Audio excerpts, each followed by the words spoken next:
In this video, I'm going to show you how to replace the dome light of your Mercury Mariner or Ford Escape with a new LED bulb.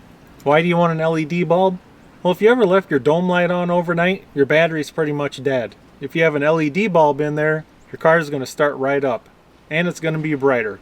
So follow along in the video, and we'll get this dome light replaced.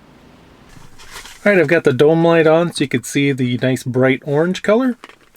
And this is the replacement dome light bulb. And I'll put a link in the description below. But we need to remove this cover, and you're just going to use a flathead screwdriver. And there's a small cutout right here in the center. Just pop your screwdriver in there, pry up, and the lens will pop right off. Now to remove the old bulb, I just pull down on one end. I don't grab in the center.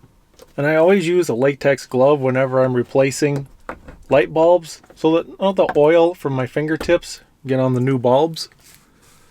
That's what the old one looks like. And I'll just put them side by side here so you can see the difference.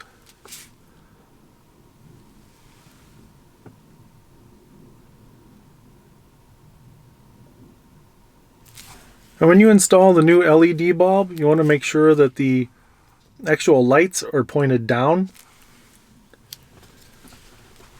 So I'm simply going to slide it into the center on that side, push up so it's locked in place, and you can rotate it a little bit.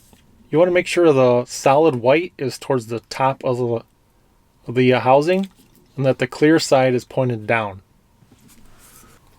Now to show the difference, there is the original bulb. Here's the difference the LED makes.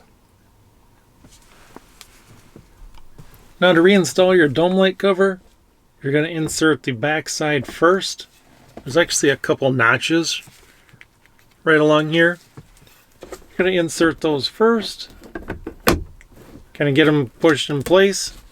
And then up here towards the front, just put two thumbs right on those two notches. Push up, and now it's securely locked in place.